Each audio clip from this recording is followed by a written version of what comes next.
Okay, so we're here with Arun Kishan. Yeah, Kishan. Yeah. Kishan. And tell us about yourself. You're a developer down in hardcore Windows world. What are you working on? Yeah, so I own basically the process management and threading subsystem in Windows, as well as the debugging support. We have a kernel mode interface to that, and various other miscellaneous things, but primarily the process management stuff. Cool. So how does process management work in a general purpose operating system? I mean, that's a complex problem, right? Sure.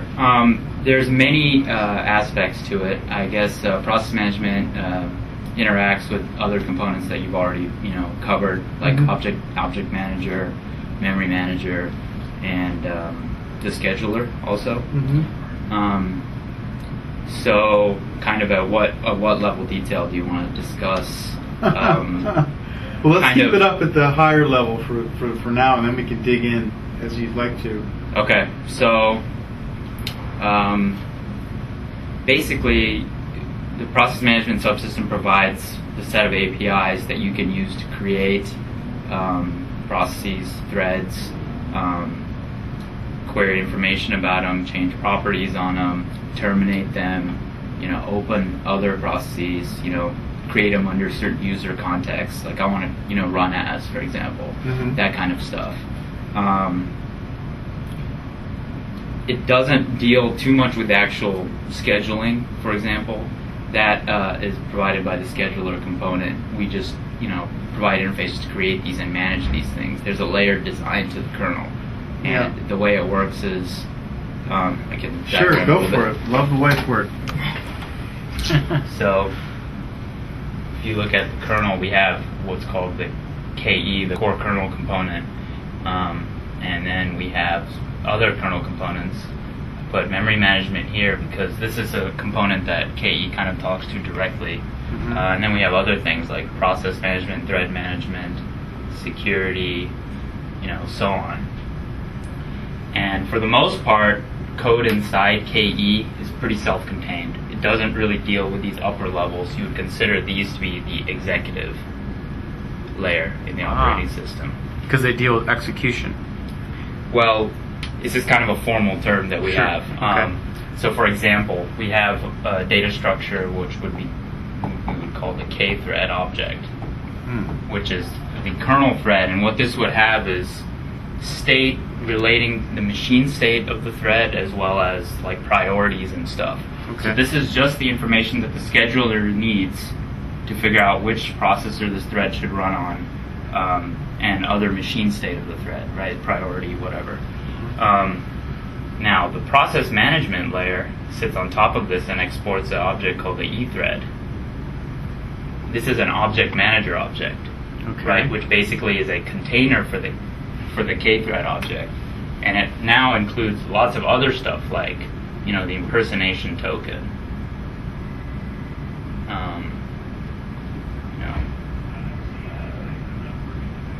various synchronization stuff. And so on. It's kind of the interfaces to these other components.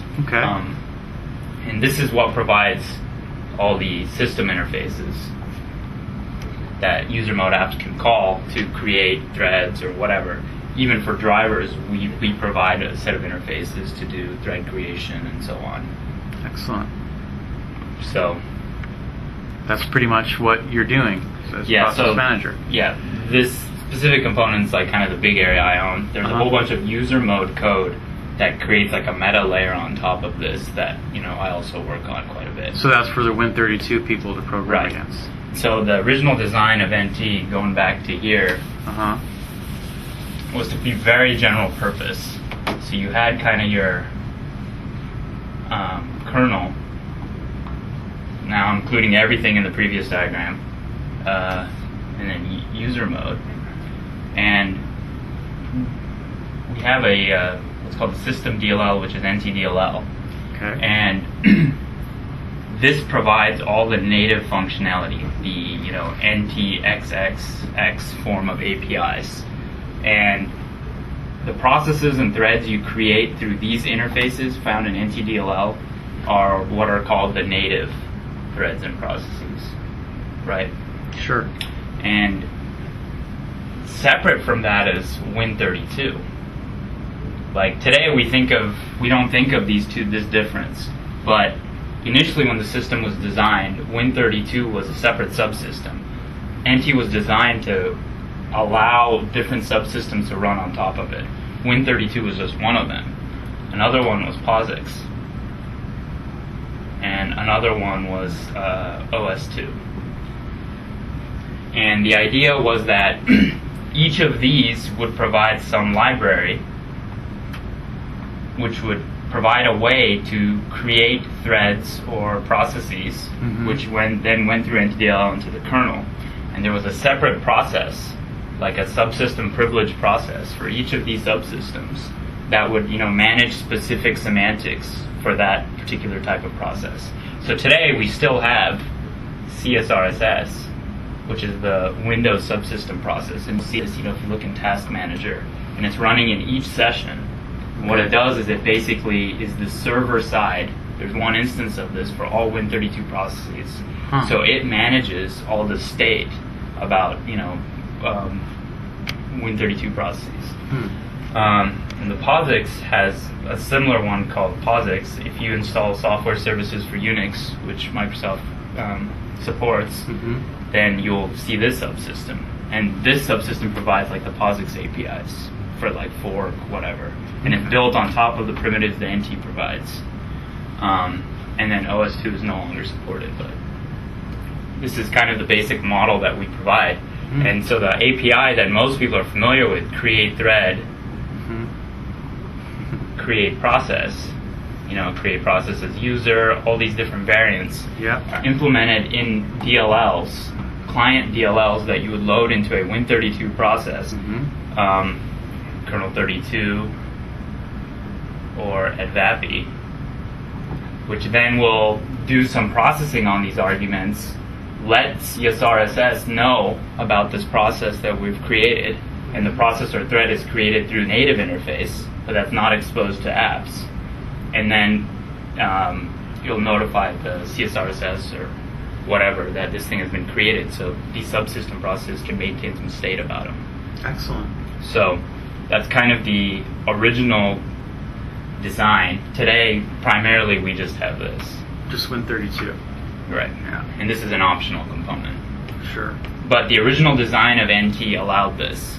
And specifically, if you look at your process object, the E process, which is kind of like we talked about K thread and E thread, this is a executive process which contains a K process object. And the K process is the object with like affinity and priorities and quantums and that kind of stuff that the scheduler cares about, as well as some low-level hardware stuff like the page table base, right? Like kind of machine-specific stuff. At the E process level, it's more higher-level constructs. So we have stuff like token, various ports, like a debugger port, if process is being debugged, and what's called an exception port.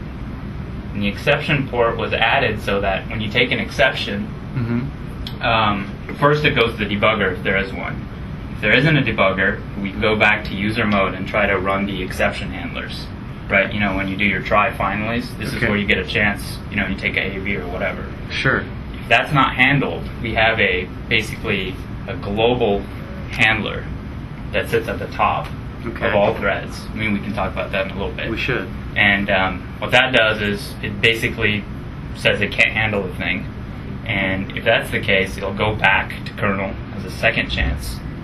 And in that case, it'll go to the debugger again. This is where sometimes when you're debugging, you'll see AV second chance. So that's what it is. It's like it wasn't handled by any exception handlers. If that gets ignored, then it goes to this exception port. The exception port is usually implemented by one of these guys. So CSRSS doesn't really do anything except blow away the process. But POSIX, that attaches an exception port to each of its processes that it knows about. And this lets POSIX do things like, provide signals. For example, an exception. When you take an AV, it's supposed to be like a SIG-7, right, in the Unix world. And that's how they do it. Because they've hooked up an exception port to the processes they know about. Excellent. So that's kind of like a high level of what's going on here. Very interesting. So, in essence, so an E process is a wrapper for, so you extend kernel process. Is that a way to think about it? And the E process and E thread are actually object manager objects, which we've covered before. Sure. Whereas at the kernel level, kernel really, except for very exceptional cases, doesn't deal with OB level, right? It's underneath OB, so it doesn't deal with referencing objects or dereferencing objects or any of that. But E process is an object manager object. So what we do is we'll create an object manager object, E process, initialize the K process portion using the KE functionality, then fill in the rest, and then that gets exported to user mode via handle. This is your process object. Cool. So what you're saying then is an object is a user mode construct. The kernel doesn't care about objects. Well, when I say kernel, I meant specifically the core kernel piece, which is this KE. The rest of the kernel does use objects, like Adrian talked about, referencing objects, dereferencing objects, whatever. But at this level, the K process, right? So theoretically, you could have objects or data structures that are just K process without a containing E process that was an object, right? If it was only manipulated at this level. Understood. Right. But for in all intents and purposes, all threads and processes end up being E processes and E threads because they end up needing to interact with these other components, which treat them in those ways and use the APIs that the PS level provides. The PS only deals with E processes and E threads. So are there threads that go on that only happen inside the core kernel? Like, are there things that the core kernel is doing where it requires threading? Or is that really just necessary for the rest of the world? So when I say core kernel, it's still in the kernel address space, right? Got it. What it is it's just a module. It's a separate part of the kernel that does specific things. It's kind of at the very lowest level. If we have a layer design for the it's OS closest kernel, to the hardware. right? Okay. Effectively, and under this is what's called the HAL. Oh yes.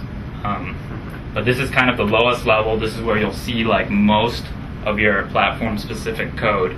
The only other kernel component that has as much platform-specific code is going to be probably memory management, right? Okay. Because it also needs to know about the hardware and how to do paging and all this stuff. Certainly.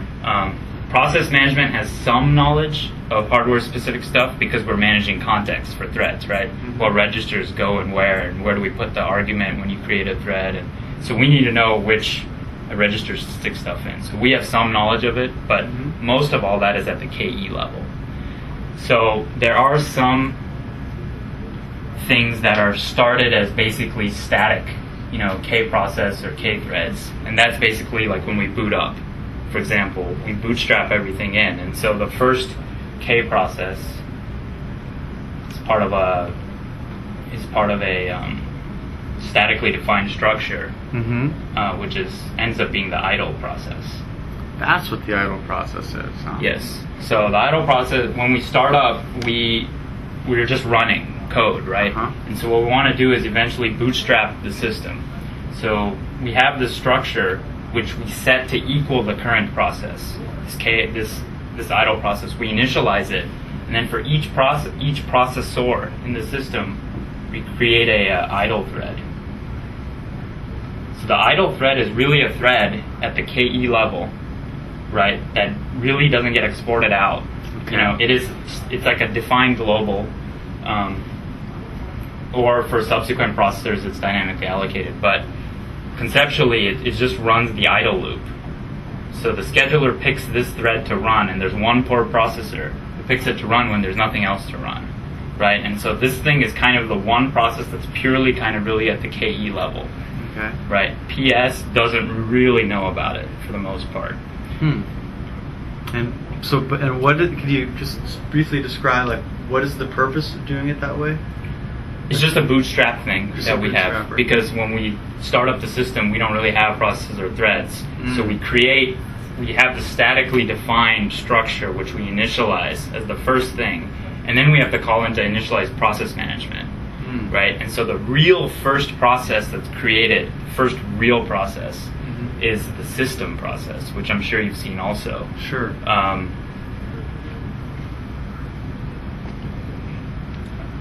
this thing is ID 4, which is actually the first real ID. If you look in Task Manager, you'll see idle process is ID 0. That's all like we just present that image to make it consistent. It's not a real process in that sense. The first process that gets created by process management is system process, with the idle process basically as the parent, right? And so this thing starts up, and we create all the system threads to run inside the system process. Interesting. And these threads run purely in kernel mode. Okay. Right? They're like helpers for both the system and drivers can create these things. Very cool. So how do you go about managing this stuff? So you're managing processes and threads. Okay. That's what your component does, right? Right. So I'm a programmer in Win32, and I say, or even in managed code, forget about Win32 for now, because it's the same thing in the end, Sure. right? So I say, new thread. Mm-hmm. I just in my code, right? New thread. Sure. So what happens? What happens? Okay. What are you doing? How does it work? So okay, let's step back from all this. Sure. This maybe went a little deeper than. No, deeper is good. Well, it's good to understand the context, and we've seen those diagrams before. Okay.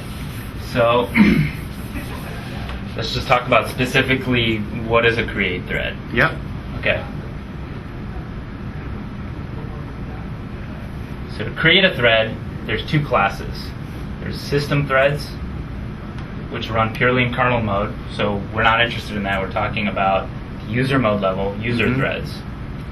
So to create a user thread, what we need is basically we need to know a process that it's going to run in.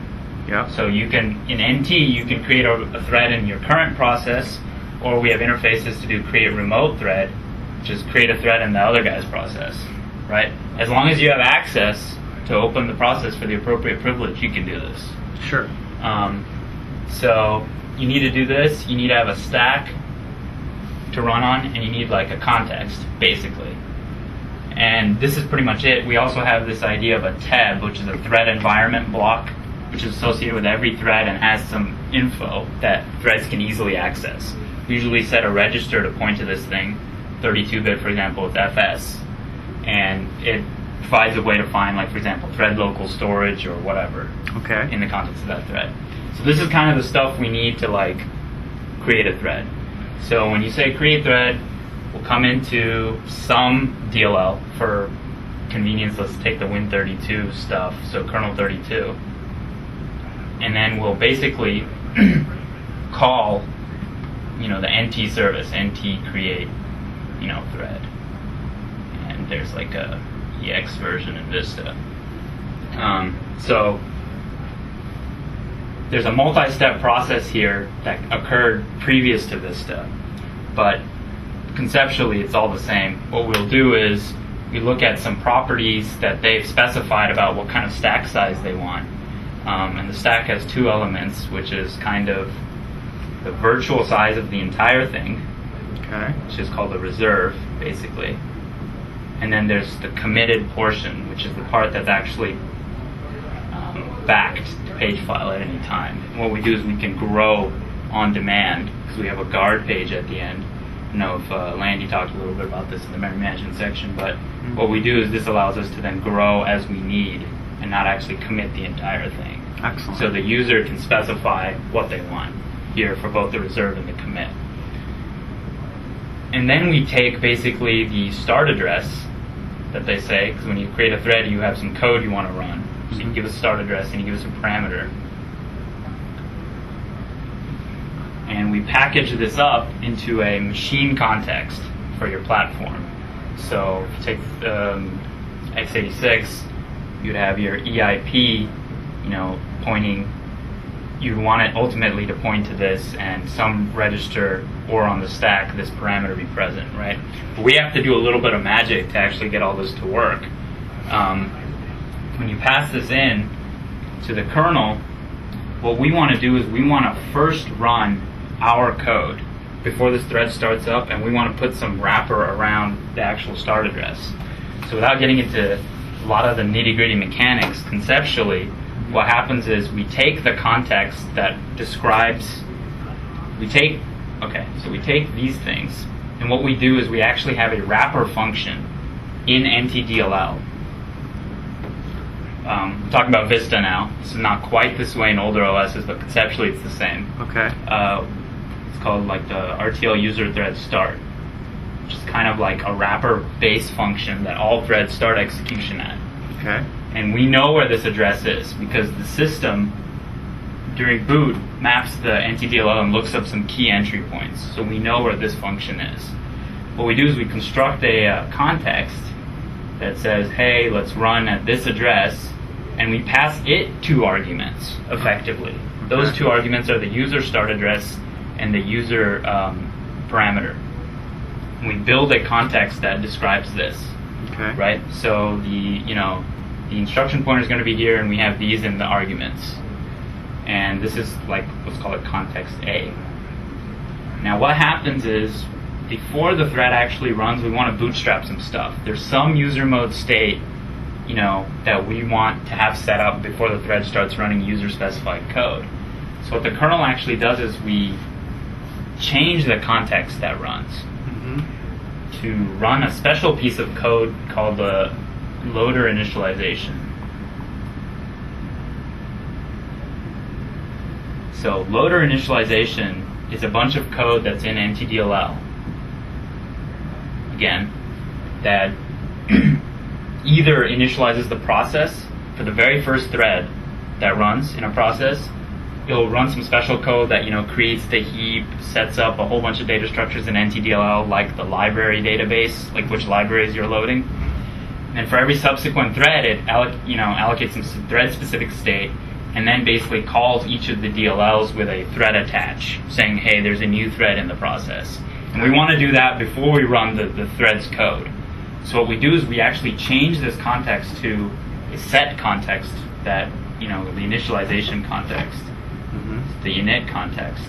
And what we do is we take this context that the user really wants to run, we plop it down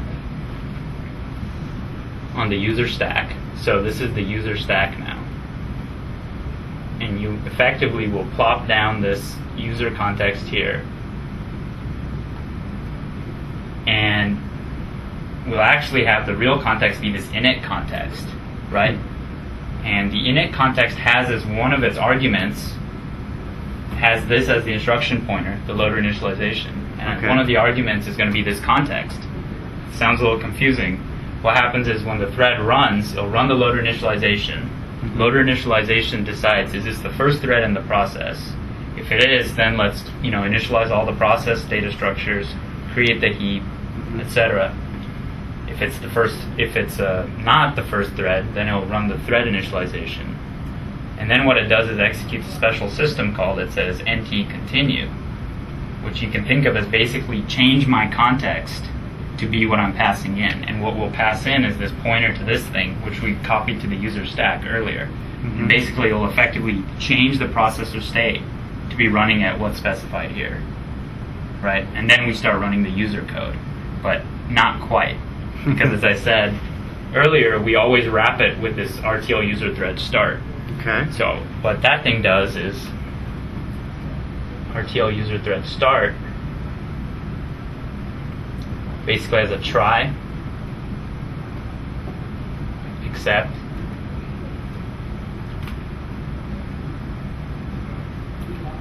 here is where it calls the user start address, passing the parameter. This is like the OS function, but what we've managed to do is by always running in our code, we're able to put a try except around the thing. Okay. And in here, what we do is we call the unhandled exception filter, which we have a default one, but can be set by an app. You can say set unhandled exception filter. Cool. There's 2 levels of that. Kernel 32 sets the one that NTDLL knows about.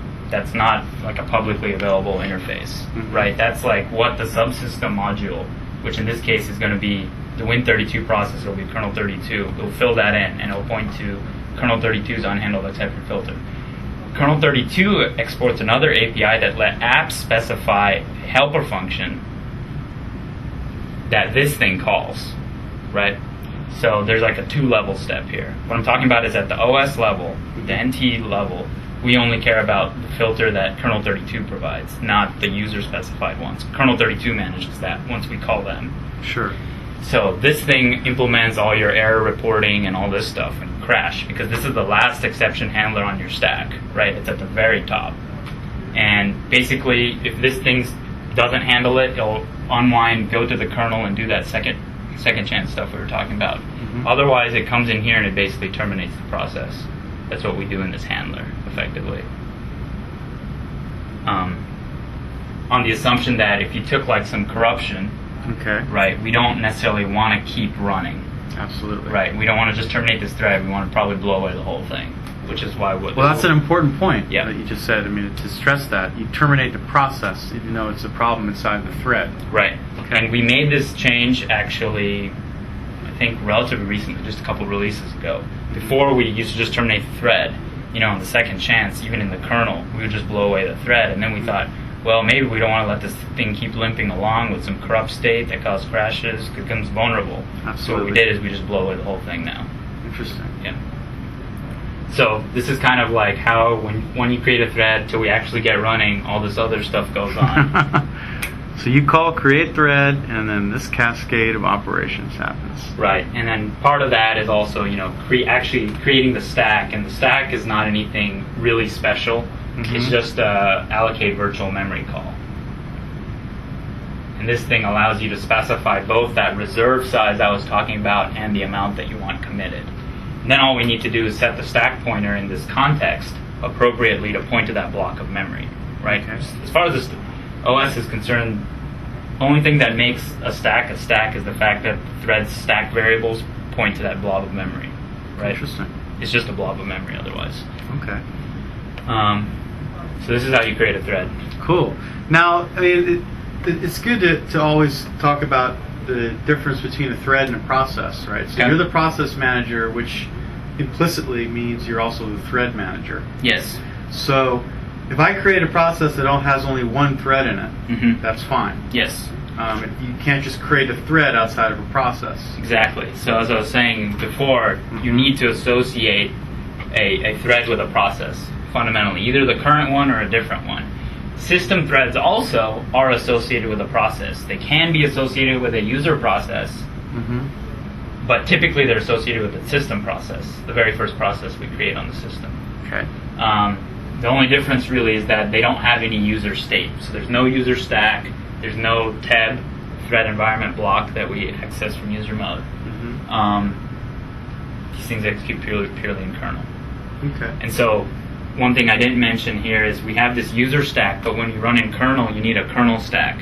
Both of those things are created as part of creating a thread. And the kernel stack is much smaller than the user stack, but we basically set it up so that whenever a kernel or thread transitions to kernel, we auto switch execution to the kernel stack. Interesting. On interrupts also, like when you take a page fault, it's set up so that we begin execution in the kernel on the kernel stack. Okay. Now, one of the things that happens once in a while inside of a process is that it becomes hung. Yes. So are you the construct that manages a hung process, and how do you figure out that a process is hanging? Okay, so there's a whole bunch of things you can do to try to see why something is hung. One of the things that is done is, for example, to look at what threads are waiting on. If they're waiting on events, we try to correlate that with critical sections, which are, we have a list of those. So by correlating that, we can get some idea of what the deadlock is, right? Usually that's what a hang is, right? Threads waiting on something that's, not being signaled, or they're waiting on each other. They've created a cycle in what they're waiting on. Sure. So that can happen, but the process manager has to guarantee that if that happens in user mode, the process can be blown away, right? By an administrator at least, right? Or you need to be able to go into task manager and right click and say get rid of it, right? Because as long as the process is there, it's tying up lots of resources. So we need to guarantee that no matter what happens, even if you get this frosted window on your desktop, if the hang is in user mode, we can blow this thing away. If the hang is in kernel, that's more likely to be a kernel issue, and it's harder to make that guarantee. Sure. Right? But from a security and reliability standpoint, the admin needs to always be able to blow these things away. And you need to always be able to blow away things in your context. Mm-hmm. So we make that guarantee. There's another team that actually specializes in this diagnosability stuff for hangs and what's causing them and which locks are involved. Okay. Specifically, we don't own that specific piece here. Sure. But it lives in the process management The infrastructure. diagnosability stuff? Yeah. No, it's separate. It's mostly an entirely user mode thing. It has some hooks to look at state in the kernel, but Okay. mostly it's a user mode thing.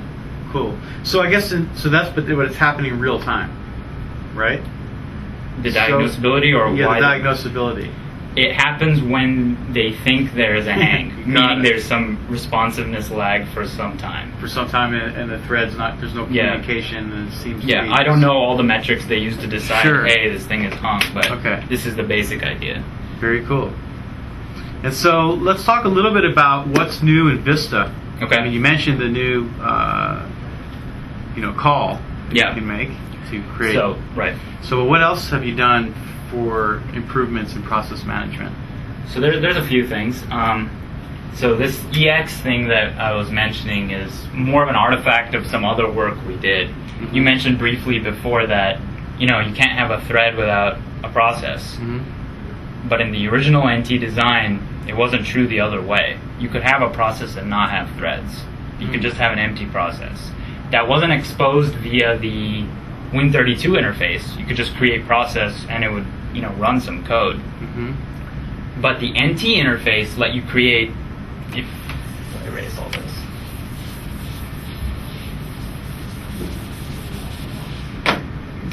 So if you said create process. So this thing would basically follow a multi-step thing. First thing you would do is you do an NT create process, EX or something it was called. This creates an empty process container, and it takes as input a bunch of things, one of which is the image section object. So this is a memory management object that basically represents a particular file.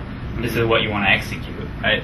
Okay. So we would create this thing first, then what we would do is we would create a thread in it, right? So the process could exist for some duration of time without any threads, right? And some people actually use this functionality to create just basically scrap address space, right? You can just use an empty process for that. Now at the Win32 level, that's not exposed, right? At the Win32 level, it does both of these under the cover, so you don't get one without the other. Okay.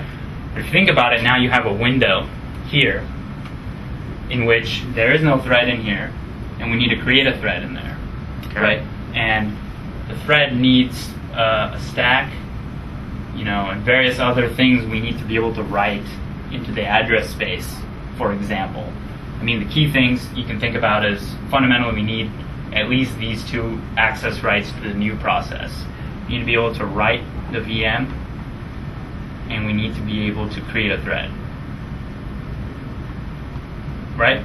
Yes. Basically, in order to get something that's runnable. Okay. Now, you could probably guess that if I told you you had these two rights to a given process object, you could pretty much do whatever you want, right? Forget the thread that we're going to create. You could create remote thread using these two accesses, right, to basically run whatever code you want in there. This is called code injection, Sure. right?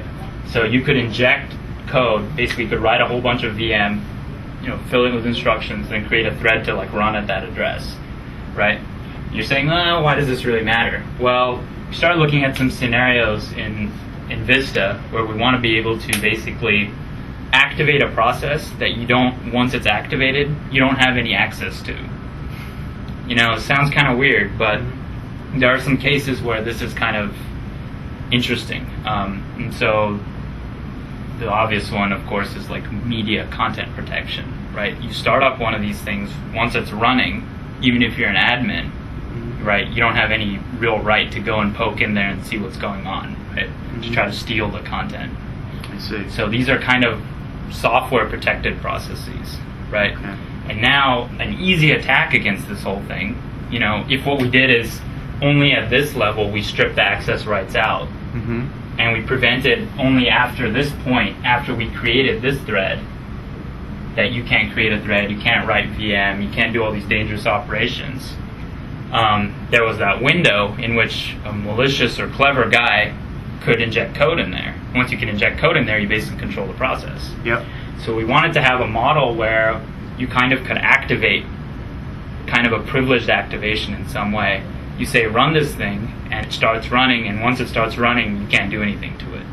Of course, unless you're in kernel mode, because kernel mode has full access to everything. Absolutely. So there's a variety of technologies in Vista that are aiming to enable this form of kind of privileged activation. Like, we didn't go all out where you can't, in Unix you have this idea of set UID, like an app that's marked this way and you run, it will run under the credentials of the owner of the file. And you could see there too, if I wanted to let you run my text editor as me for some reason, maybe that's not a good example, but just theoretically, once you run that program, I don't want you to be able to like inject whatever code you can into there, because then you could read all my private files, right? I want to kind of let you do just one operation. So text editor is a good example. Maybe something like on Unix, the password program is set UID, because it does a specific operation which is to write the password kind of into the password file, which is only accessible to admin. So the password program, I don't know if it is anymore, but at some time it was set UID, right? You would elevate to admin, do this operation, right? But in the meantime, you don't want to be able to take over the password program and do whatever you want as admin, right? So it's similar to that. We want to activate something. Once it's activated, it does a specific task that's been vouched for, and we don't want you to be able to interfere with it unless you're in kernel. But if you're in kernel, we have other gates there that's supposed to make it a little more difficult to get whatever you want to run in kernel, even as admin Vista. I'm sure you've heard of some of these technologies, but absolutely. I mean, it's not all airtight, but we're trying to get there eventually, right now. Absolutely. And the first step here was to combine all of this stuff, at least the minimal shell of it, right? To have one system interface to say, create an executable unit, and an executable unit is going to be the process plus thread plus stuff needed to execute, right? Meaning the exe, stack, whatever, right? So we added a new, basically native interface that create process could use that could do this. And when you returned from this, you had only very limited access to this thing, unless you got into kernel. So that was a big change we did to the entire model, but we've made it transparent to apps. All the apps today will use create process or create thread, and they will transparently be using this functionality. Only if you try to activate one of these special processes does the privilege change when you create it, meaning we'll restrict the access you can get. So, and you might say, oh, this is kind of dangerous, because what if it's like a bad program and then I create it and now I can't do anything to it, right? So we allow you to do certain things. We allow you to terminate it. And another thing we do is we verify signatures on this thing to be some known good program. Only some known good file can be executed in this mode, right? If it's not signed in this way, you can't create one of these protected processes. Understood. Right. So you can think of as many attacks as you want to get around this stuff, but it's like a first step. Good. That we did in Vista. Excellent. So now, what about dealing with the notion of multiple processors and multi-cores? Like, what has that done for you in terms of, what does that mean to the process manager that I'm running on a machine with 4 cores in it? So today, process manager generally does not do anything with that realm, right? Okay. It's more in the realm of the scheduler, the affinity. Affinity, right? You're talking about which processors you want different threads to run on. Exactly. So we provide interfaces, right, that say set the affinity on this thing. But once we set the affinity, the KE, that bottom level, is the thing that looks at those and says, okay, where can I run this thread? So decisions on where to run threads and at what priority they run, that's at the scheduler level. It's kind of decoupled from all this. Okay. Right, in some way. But you're communicating with it to some degree because you're managing the threads. Right, we provide the APIs to set these things, but the actual where it goes or whatever is based on who's setting those affinities. Okay. Right, and the scheduler is aware of, multi-core and multiple processors per core and hyper-threading and all this kind of stuff. Mm-hmm. But at our level, we don't necessarily care. We just let the inputs pass through and let the scheduler do what it wants with that. Cool. So, And then so let's talk about what happens now when I say kill thread. okay. I mean, obviously you don't just blow everything away. What goes on, or do you? Do you rewind? Or So this may be very shocking to you, a lot of people, but actually we do really just blow it away right there. Okay. And it's a little more complicated than that, but not too much. Okay. So, So I mean, the point is though, the programmers need to, before they call kill thread, make sure that what they're doing is ready to be killed. Right. So exactly. Okay. So good point. Since I'll get to that in a second, when you call terminate thread, if it's executing in user mode at the time, it's basically instantly killed. Meaning, if it's holding critical sections, locks, manipulating some data structure, whatever, all this stuff is left in whatever state it was in at that instant, right? So it's possible you could get hangs now because there's no owner for this critical section, right? We don't release critical sections for threads when we terminate them. OS kernel level don't know what critical sections the thread owns. Sure. For example, that's pure user mode construct. And even if we knew about critical sections, we won't know about some homegrown block that you've written in your program. Mm-hmm. So you're kind of left in this weird state. So you can never really use terminate thread, as you said, unless you know exactly what the thread is doing, what state it's in. Is it safe to kill? So really, the API is use at your own risk. Now the other side of this is the kernel mode. If you terminate a thread while it's in kernel mode, it's a little different. Okay. And there's two aspects to this. There's user mode threads and there's system threads. So let's talk about user threads first. Mm-hmm. Let's say you made a system call and you're deep in the system, right? Mhm. Allocating virtual memory or whatever it is, and you get a terminate. The way a terminate is implemented on NT is basically via asynchronous procedure called APC. APC is basically a little block of memory that we queue to a thread, which basically interrupts the thread, right, and executes a special piece of code. Okay? And we use this for certain things throughout the system. One is terminate. Others are like I/O completions and things like this. Basically where you want to run a piece of code in the context of a particular thread, and it's in the context of the process the thread is in, right? Okay. So when you're in kernel mode, we'll queue an APC to you. Or if you're in user mode, same thing. If you're in user mode, the interrupt is instantly taken because APCs run at basically what's called APC level. So I don't know if you're familiar with this, but there's this idea of interrupt request levels on the system. Okay. So user mode code all runs at passive, which is the lowest interrupt level. So any interrupt level higher will preempt it to run that piece of code. I see. So APC is level 1. DPC is deferred procedure call. It's used by drivers. After they do their interrupt service routine, they'll queue a deferred procedure call. This doesn't care what thread or whatever it runs on. Mm-hmm. It just wants to run at this interrupt priority level, which is 2. And then there's a whole bunch of device ones, and then up here, you have like clock timer and stuff like that. Okay. There's hardware interrupt ones. So the main thing to know is that all user mode code always runs at passive. APC is level 1, so if you're running in user mode, you'll instantly take this APC interrupt. Now it's a 2-step process. The first thing that we do is we requeue a user mode APC. Right? So this is a little confusing.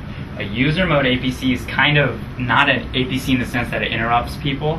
It's an opt-in thing. You have to say, I am ready to take a user mode APC to have one delivered.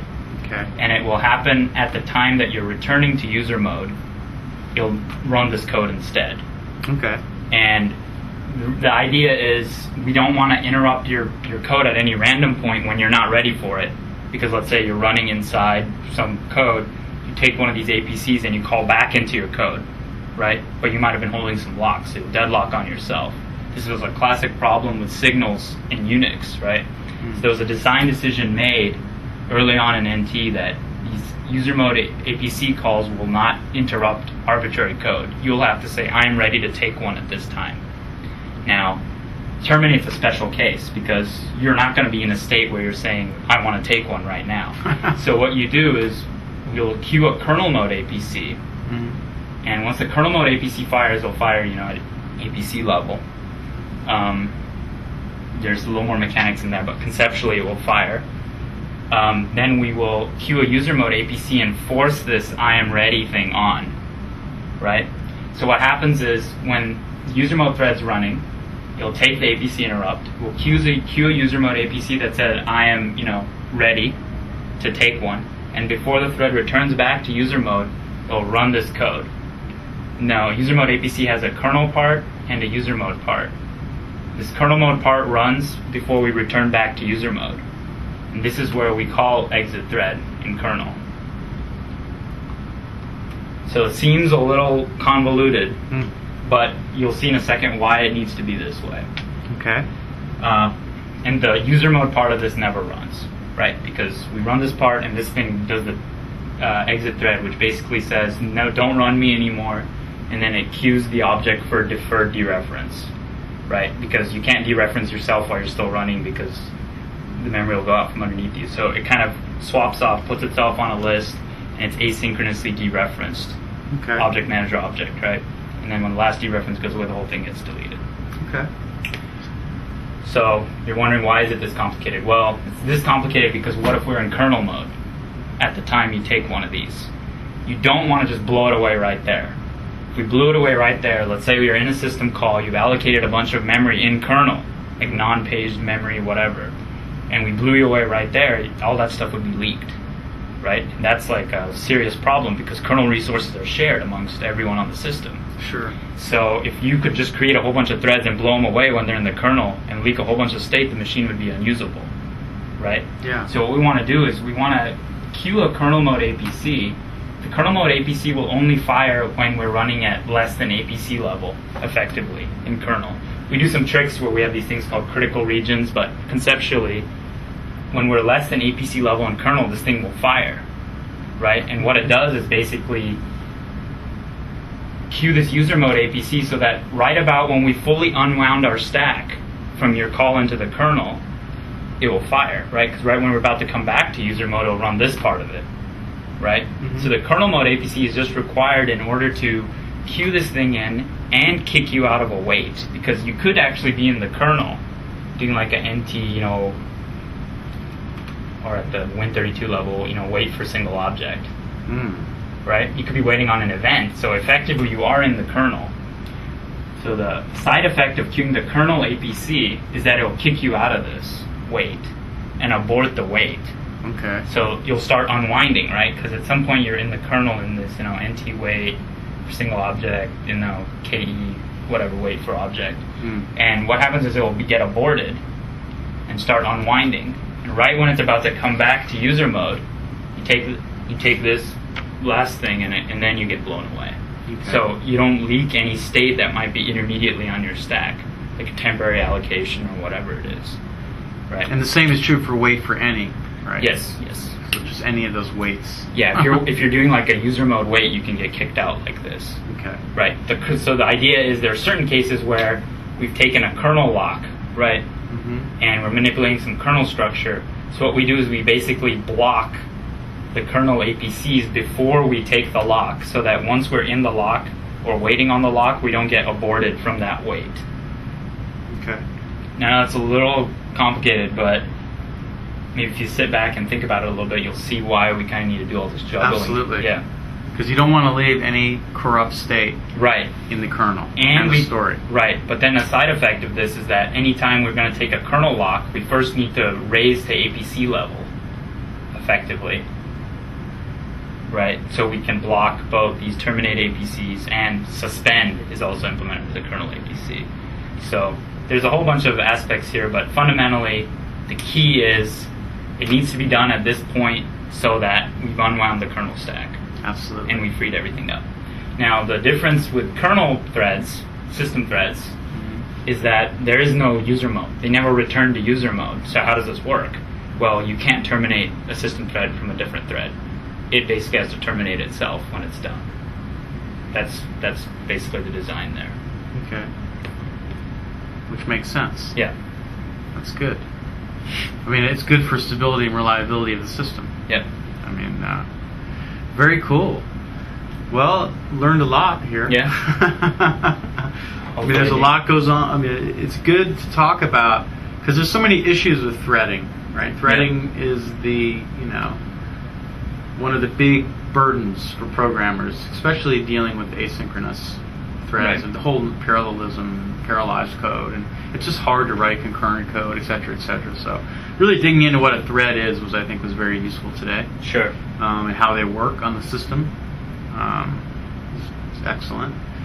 And some of the changes he made in Vista, which the process that doesn't require any threads is interesting, or the one that gives you a default execution context that you can't inject or suck out of, right? Which is interesting. So that was one of the new things. We did other things like you improved the quota management, so you could say this user can only have this much working set or this much non-page pool or page pool or this kind of stuff. That's more for the government security regulations. Also, this thing can't use this much more than CPU, right? You as a user can't use more than 10% of the CPU. That's enforced now. We've done that. Create process as user. We moved that into kernel as part of all this stuff so that you can basically inherit handles from your parent when you create a process as a different user that didn't used to work in older releases. So things like this, incremental improvements, big underlying architectural changes. So sure. All in the name of security, stability, and reliability, which is very important. Yeah. Right? Yeah. And performance. Sure. I mean, there's going to be implications on performance here. Right. So let's talk quickly. How long have you been working at Microsoft? Like, how long have you been working on this stuff? So I've been at Microsoft for about 4 years. Okay. This specific stuff I've been working on for about the last 2 or so. Okay. But I've been working on the kernel for about 4 years here. Cool. So. And what attracted you to kernel development? I really like the low-level systems problems and the kind of stuff we have to think about here, the kind of synchronization, all these kind of issues of what code can run on top of what code, and kind of this whole mindset of once you go into the kernel, everything that as a user at a user level we think of applications, whatever. Going to kernel, it's all data structures, right? You can manipulate these things, like work out how these things work. And building the platform, really, right? Platform on which you can do all this stuff. Excellent. So I was into that always, so it seemed like a good place for me. Good. Well, great job, man. Yeah. Looking forward to seeing how this manifests itself in Vista. I'm sure it'll be sort of light manifestation for those of us who spend much time in user mode. Yeah. But I still, it's cool that we talked about the complexity of terminating a thread and what happens. Because as a programmer, you just call APIs. Right, and I think it was good that you touched on this fact that you can't really do it unless you know what you're doing. Now, the difference with terminate process is none of the threads are going to be running, right, anymore. So that's okay, right? When you blow away a process, we just incrementally terminate all of them and block creation of new threads in the process. Now that's okay because all of them are going away. You're not going to be in a state where you're hung or whatever, right? Mm-hmm. Well, I mean, this explains perhaps why. Well, it does explain. So sometimes when you go into Task Manager and kill an application, it doesn't kill right away. Is that because of the cleanup that you're doing? So if I kill a process in Task Manager, say it's... So, as I said, if the thing is waiting in kernel, right, it doesn't take necessarily that thing to back out, right? Yeah. It's only if it's doing a user mode wait, right? And the process doesn't actually go away until all the threads have died from Task Manager. So even though you'll see this kind of ghost laying around maybe in Task Manager until all of them have run through this code path, right? And when the last thread goes away, we go into what's called process rundown, which is where we close all the handles in the process and delete the virtual address space, most of it. And then finally, the process object itself finally goes away when the last reference to it goes away. But effectively, it's dead when the last thread exits. It's different than object delete. It's kind of an important distinction. True. Well, a thread isn't an object, right? Or is it? Well, they are. Like when you do a create thread, you'll Yes. get back a handle. It's an object manager object. The e-thread is an object manager object. Got it. Right. Yep. So the process handle is a handle for the process. So once the process has died, right, you can't create threads in it anymore, even though you still have a handle, right? So the process object still exists, so you can query some information about it. The ID remains, right? Sure. The ID only gets recycled when we finally delete the object. Okay. So stuff like this, right? There's a slight decoupling between the point at which the process dies and the point at which the object is no longer valid. And so if I tried to create a thread in a process that's in the stage of dying, would It's not allowed. It would throw an exception? No, it just fails. Just doesn't It work. just Get says an process is terminating error. Got it. Very cool. All right. Well, thank you for your time. Sure. been Hopefully good. this was educational. It definitely was. I mean, it's always fun to talk about threads and processes and whatnot, and really dig into how the system's working. I think Okay. it's important to get an idea and to meet the people who are making it happen. That's also number one. All right. Thanks. Thank you.